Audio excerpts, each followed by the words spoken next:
Little Red Riding Hood. Once upon a time, there was a little girl who lived in a village near the forest. Whenever she went out, the little girl wore a red riding cloak. So everyone in the village called her Little Red Riding Hood. One morning, Little Red Riding Hood asked her mother if she could go to visit her grandmother, as it had been a while since they'd seen each other. That's a good idea, her mother said. So they packed a nice basket for Little Red Riding Hood to take to her grandmother. When the basket was ready, the little girl put on her red cloak and kissed her mother goodbye. Remember, go straight to Grandma's house, her mother cautioned. Don't dawdle along the way, and please don't talk to strangers. The woods are dangerous.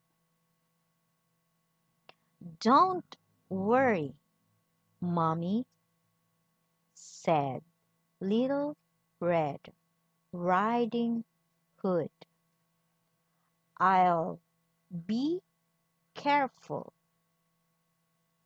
But when Little Red Riding Hood noticed some lovely flowers in the woods, she forgot her promise to her mother.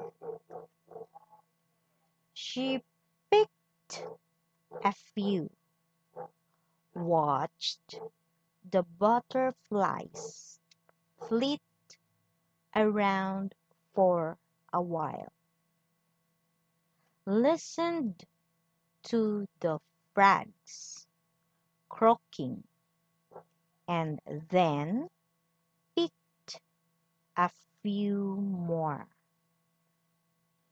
Little Red Riding Hood was enjoying the warm summer day so much that she didn't notice a dark shadow approaching out of the forest behind her.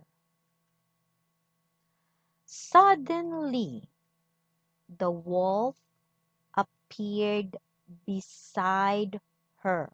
What are you doing out there, little girl? The wolf asked in a voice as friendly as he could muster. I'm on my way to see my grandma, who lives through the forest near the brook. Little Red Riding Hood replied.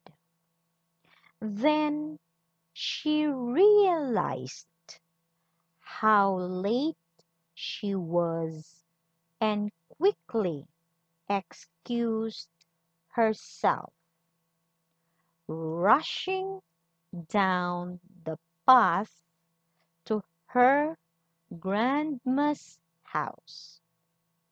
The wolf, in the meantime, took a short cut. The wolf, a little out of breath from running, arrived at Grandma's and knocked lightly at the door. "Oh, thank goodness, dear.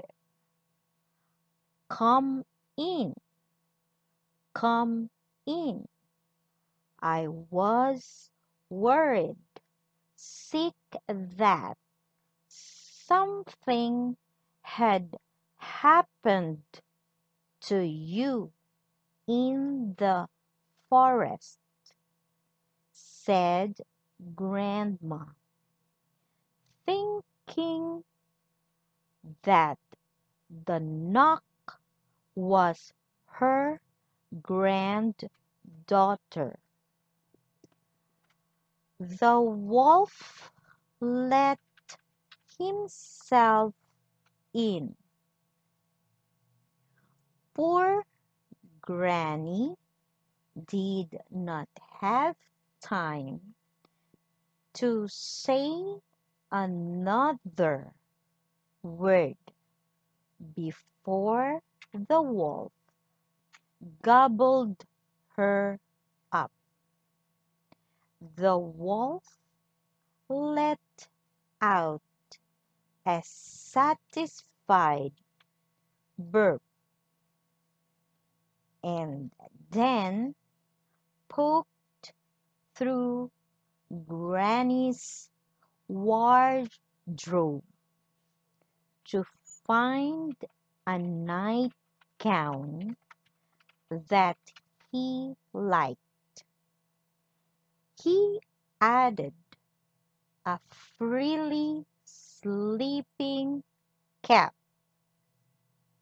and for good measure dubbed some of Granny's perfume behind his pointy ears. A few minutes later, Red Riding Hood knocked on the door. The wolf jumped into bed and pulled the covers over his nose. "Who is it?" he called in a cackly voice. "It's me, Little Red Riding Hood." "Oh, how lovely! Do come in, my dear," croaked the wolf. When Little Red Riding Hood entered the little cottage, she could scarcely recognize her grandmother. Grandmother, your voice sounds so odd. Is something the matter? She asked. Oh, I just have touch of a cold, squeaked the wolf, added a cough at the end to prove the point. But grandmother, what big ears you have, said Little Red Riding Hood as she edged closer to the bed. The better to hear you with, my dear, replied the wolf. But, grandmother, what big eyes you have, said Little Red Riding Hood. The better to see you with, my dear, replied the wolf. But, grandmother, what big teeth you have, said Little Red Riding Hood, her voice quivering slightly. The better to eat you with, my dear, roared the wolf, and he leaped out of the bed and began to chase the little girl. Almost too late. Little Red Riding Hood realized that the person in the bed was not her grandmother, but a hungry wolf. She ran across the room and through the door, shouting, "Help, wolf!" as loudly as she could. A woodsman who was chopping logs nearby heard her cry and ran towards the cottage as fast as he could.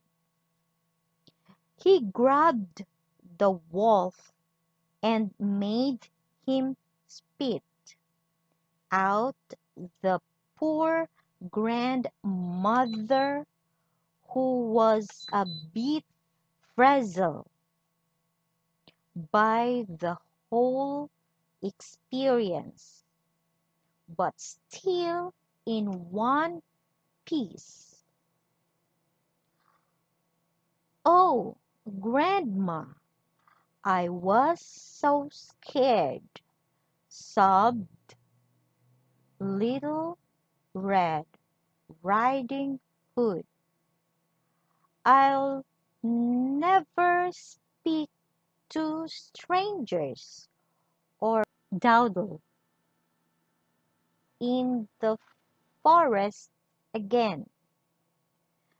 "There, there, child, you've learned an important lesson.